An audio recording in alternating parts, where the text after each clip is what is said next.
Hello everyone, this is Kerr Robinson for Jurassic Collectibles. I'm here today to review the newly released 5th scale T-Rex bust from Jurassic Park made by Chronicle Collectibles.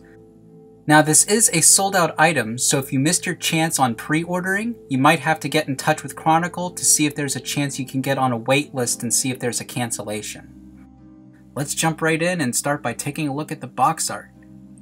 Before getting into the exciting details, it's worth mentioning that when the statue arrives, it comes in a cardboard shipping box with a few details such as the name of the piece as well as the number in the limited edition run. Starting with the front of the box, you can see we are looking at the iconic Jeep Wrangler that had its share of thrilling moments from the first film, including the famous Must Go Faster sequence, where the T-Rex chases Ian Malcolm and company through the park. As I turn the box around, you can see the back of the box is the back of the Jeep, where Chronicle cleverly places their branding on the back tire. On the side of the box, we get a look at what is waiting for us when we open it up, as well as a detailed description of its creation process.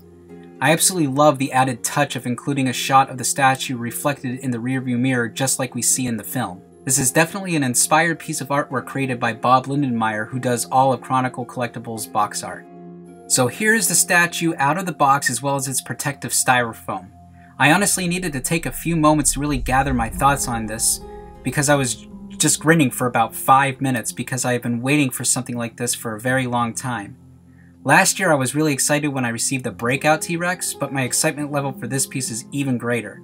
This is not just an artist's interpretation of what they see in the movie, it's a true representation of one of Stan Winston's greatest masterpieces.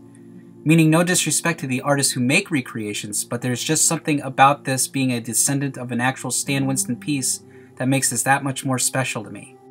As we scan around the model, you can tell not one detail is missing. Every aspect from its iconic silhouette to its skin texture is all captured here. The paint job is fairly impressive as well, with its classic tans and dark appearance from the original paint job on the Stan Winston maquette. As impressive as the paint job is, it does fall just a bit short of the prototype, which I believe was done by Steve Riojas, who does most of the prototype paint applications for Chronicle. For instance, these black dots on the face could feel a bit more integrated into its overall skin tone. Instead, in some spots they feel like dots of paint instead of dark marks on its scales.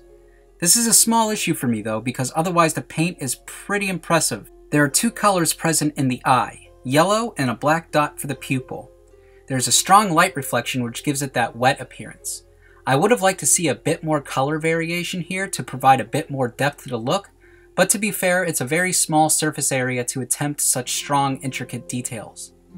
As we look at the teeth, you can see the color gradation from this yellowish color near the root of the tooth to this healthier looking off-white as we get closer to the business end. I also like that you can see the teeth have serrated edges, which makes the idea of getting attacked by this animal that much more terrifying.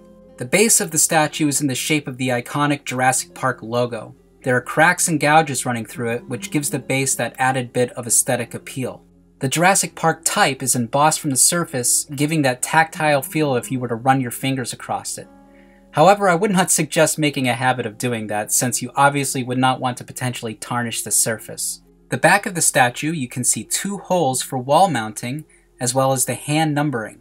My piece is number 104 of 300 that were created for this run. It's worth noting that this is a heavy piece weighing in at almost 20 pounds, so if you are planning on mounting it on the wall, just make sure you hang it in a secure location. Chronicle does include screws for you to mount it, but I would recommend picking up something a bit sturdier than what is provided. Since the head is oriented in somewhat of a downward position, you will ideally want to place it slightly above your eye level so you aren't looking at the top of its head when you are standing up. Let's go ahead and do a quick size comparison to my other Chronicle piece, the Breakout T-Rex. The Breakout Rex is a fairly large piece itself, so this should give you a solid idea of just how big it is. From the base to the snout, it measures in at about 17 inches, and about 15 inches in width from the widest point of the base, so it will definitely take up a healthy chunk of space, but not so much that it feels intrusive. Although I suppose that would depend on the size of the room you are planning on hanging it in.